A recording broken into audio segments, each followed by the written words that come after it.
When I returned home, I found the shoes of another woman in the hallway.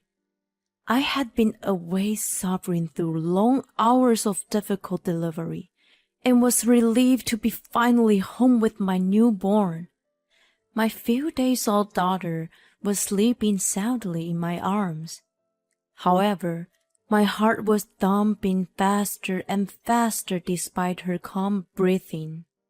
I quietly walked into the back of the house, trying not to make sound with my footsteps. It was probably the only relief that my daughter was asleep. When I got to the bedroom door, I heard my husband and a mysterious woman chatting happily. I was choked by the surge of shock, and my mind went blank. In the midst of it all, I managed to keep my sanity with the presence of a tiny new life in my arms. I felt sorry for putting her in the middle of such a painful situation and apologized to her in my head. I gently opened the door and looked through the narrow crack to see what was going on inside. There they were. Oh my God, it's her. My husband Jordan and I met at a volunteer group. My friend Christy invited me to go with her, and there he was. He was friendly and funny and talked to us frankly. Not only was he a good communicator, but he was also very active in volunteer activities. He was willing to take up projects that were said to be hard and stressful. He was admired by people around him, and of course, I was one of them. Because of his intended experience, he had no trouble getting the job he wanted. I followed his example and did my best in both volunteering and studying. As a result, I landed a job in the firm I wanted. While celebrating with Christy at a bar, we bumped into Jordan for the first time since he graduated. I was so excited to see the guy I had admired for the first time in a long while that I asked him out to a movie on the spot. He happily took up my offer, and we started going out from the day we had the first date. A year later, we were married. Christy was surprised at the speed, but I was confident that he would be the one for me. Although I had little experience with men, I felt strangely comfortable with him. "It's delicious. You're the best cook." "I saw this recipe on SNS and thought it looked good." "I'm so lucky that you like cooking." "It's nothing compared to your study. It's hard, isn't it?" I nodded as I gobbled the gumbo he prepared for me. I was in the middle of preparing for the difficult certification exam. Since we both had a job, we had divided the housework between him for the cooking and me for the cleaning, but I had been leaving the most to him. I was planning to get myself back to the chores after the exam was over. It must have been tiring to take care of the house while working, but he had taken up the extra without a grim look on his face. I was glad to have found a wonderful man. After that, I passed the exam with flying colors. He was happy for me, and I was able to earn more income with the certification. However, our relationship took an unexpected turn. One day, I felt strangely ill and left work early to go to the doctor. There, the doctor told me the unthinkable. "I'm back." "Hey, hon." As soon as I heard Jordan's voice, I rushed to the front door. He cocked his head to the side as he took off his jacket. "What's up? You're in a good mood." "Of course. We are having a baby." The reason for my poor health was pregnancy. When the doctor told me, I was surprised, but also overjoyed. Having kids was always on my mind. I was earning more money than ever, so there was no financial strain. I expect Jordan to be ecstatic to hear the news, but his face turned grave. Congratulations. He walked into the living room, leaving me stunned and disappointed. I told myself that men were like that. As the time went by, feelings of discomfort grew thicker and thicker. I worked until the last minute even though my health was poor. My colleagues told me not to push myself too hard, but I wanted to work as hard as I could. I loved my job that much. Jordan was also in the midst of his busy season, and we both neglected housework. The madness had reached the limit, so I suggested we hire a housekeeper. He then lashed out. Don't waste our money. Why don't you quit your job and do the housework? I couldn't believe my ears at his unexpected reply. From that day on, he stopped doing any chores out of spite. I honestly didn't understand what was going on with him, but I also didn't have the time or energy to discuss it with him. I didn't want to make things worse by saying unnecessary things. If that was the case, I told myself to do the best. I started to take care of the house in parallel with my work. I was sure that he would return to his sweet ways after the birth. One weekend, while pushing my exhausted body to vacuum, I saw something wedged in the sofa. It was Jordan's phone. I picked it up and was about to put it on the table when I heard a yell behind me. I turned around in surprise and saw Jordan glaring at me hard. Don't look at my things! So naughty! I'm sorry, I was just moving it. Whatever, just give it back to me. He snatched the phone away from my hand so viciously that I fell to the floor. He sighed in frustration. Don't be the drama queen just because you're pregnant. My mom said that she worked hard while she was pregnant with me. You're so spoiled. His words felt like a slap on my face, and my mind went blank. Did he really need to say that much? He was disgruntled and stared at me coldly. I feel sorry for the child, having such a pathetic mother. I'm sorry. I reflexively apologized when the child was mentioned. I was going to give birth to and raise a human being. There was no time to discourage or hurt. I apologize for looking at your phone, so don't talk to me like that. Are you blaming me now? You used to be cute, but you've changed. I looked down, hearing the insult coming out of him. The next day, I fainted from anemia at work. I had a will to continue working, but I seemed to reach my limit.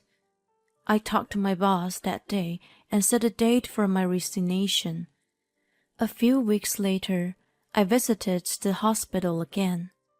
You're anemic, so there's a good chance you have a difficult natural birth. Is that so? Yes. And it's not so good that you're a little overweight. Try to exercise more and eat healthy. I had countless ideas of what was being said. Jordan's food was tasty, but it was often oily and heavy with high in fat and sugar, the kind of food that so-called men enjoyed. I normally got them all, justified as storing stamina for busy work. After I became pregnant and started cooking for myself, I thought I had kept the amount in moderation, but it was still not enough. Jordan also looked at me with disdain when he saw me. I wonder if the change in his attitude was also due to my weight gain. We hardly spoke to each other anymore, and our relationship had grown cold. Although I wanted to improve the situation, I had no idea what to do. A few days later, I woke up to find Jordan asleep on the sofa. I could smell the faint odor of alcohol, which made me assume he had come home early in the morning. As I wondered if he had taken out his clients, I covered him with a blanket and noticed something slip out of his pocket. It was a card for a motel known for people to conduct shady business in. Looking at the black card, which gave off an air of unnecessary sophistication, I instantly felt the blood rush to my head. "Wake up!" "What the? Leave me alone!" "Leave you alone? What the heck is this? I'm getting a divorce." His eyes swarmed as I held the card out in front of him. That was the best proof of all, as if the floodgate was opened. My accumulated dissatisfaction poured out of my mouth. Once it started, I couldn't stop it, and the words just flooded out. Tears began to stream down my face, and I felt sorry for myself. I couldn't help but cry out for my brother. We were tight-knit, and he was always there for me whenever I was in need. It was a remnant of my childhood. I still called out to him when my emotions were running high. I knew I had to stop doing that, but when I was in panic, my mouth moved before I could think. I expected Jordan to laugh at me, but his face turned pale, to my surprise. "I'm sorry. It's my fault. I apologize for everything I've done, and I'll start doing the housework. Please don't mention divorce.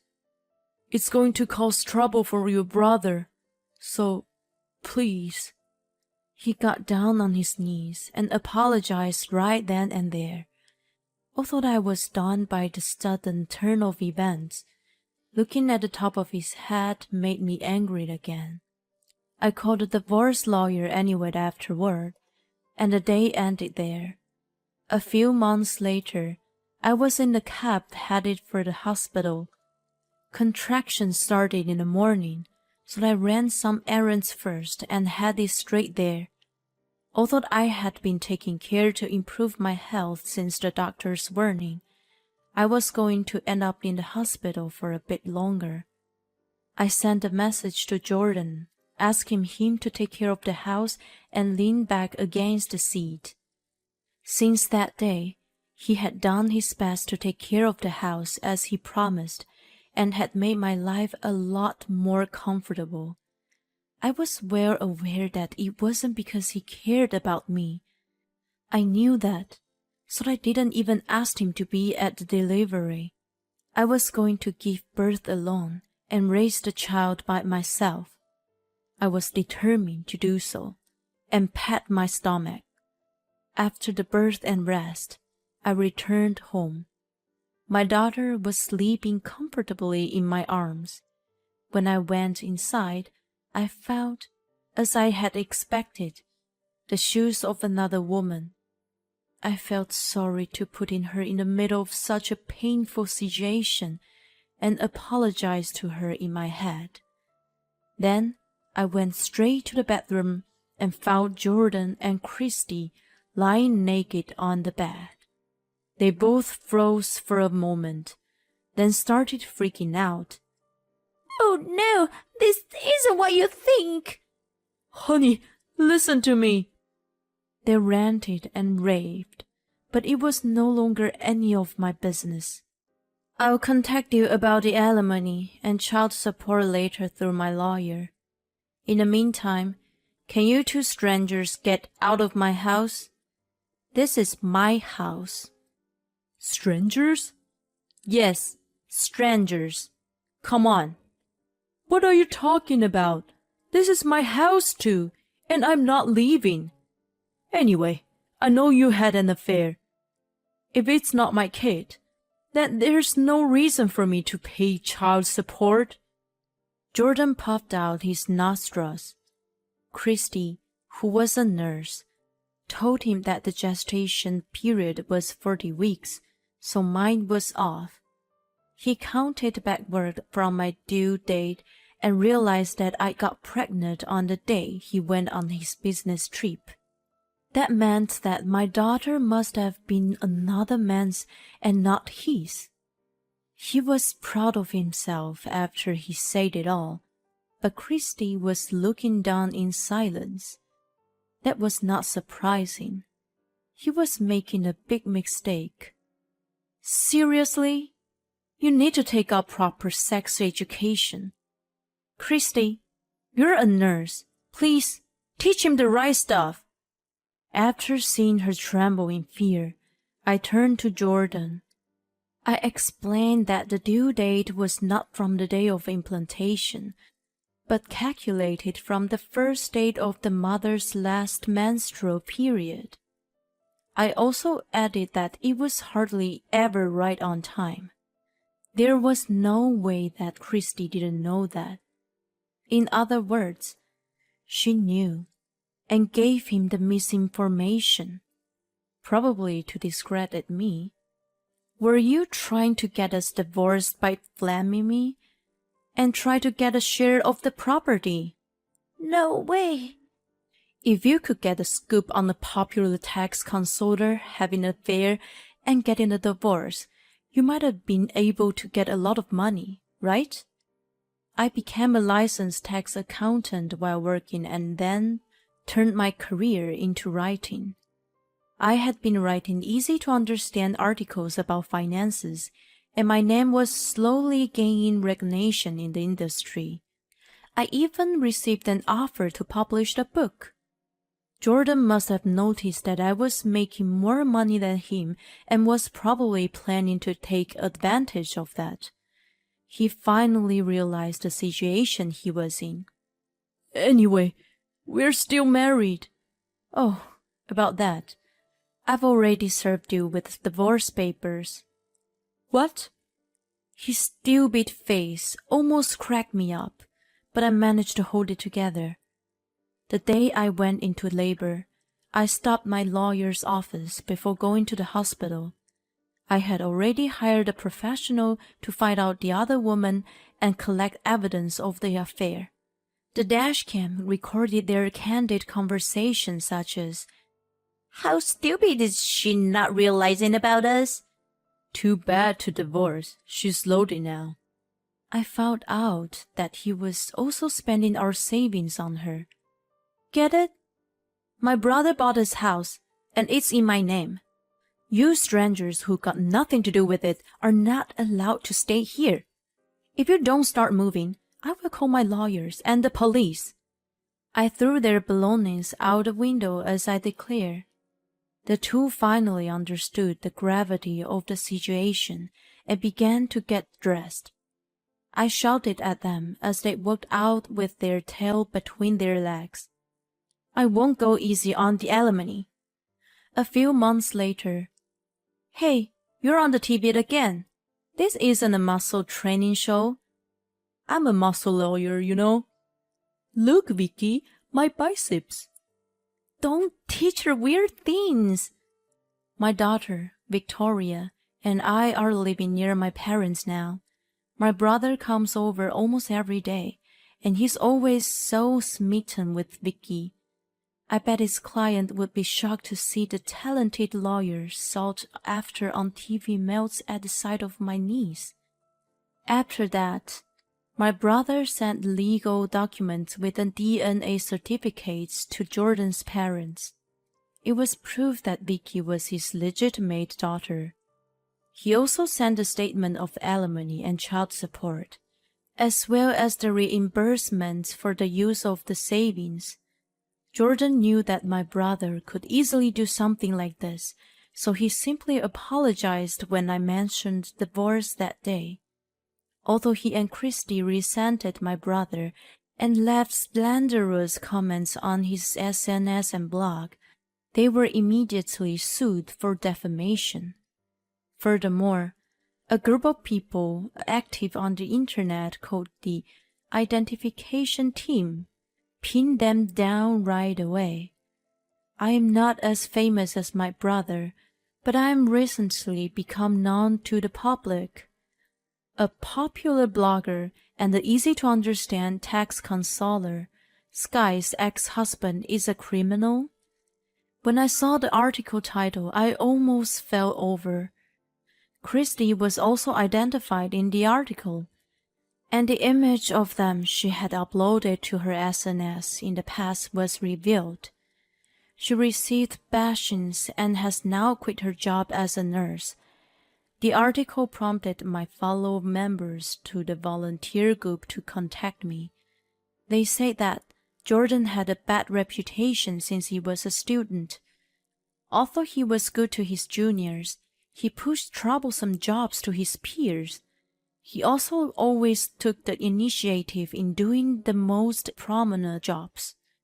The company he wanted to work for was putting a lot of effort into volunteer work, so he only volunteered to score points to get hired.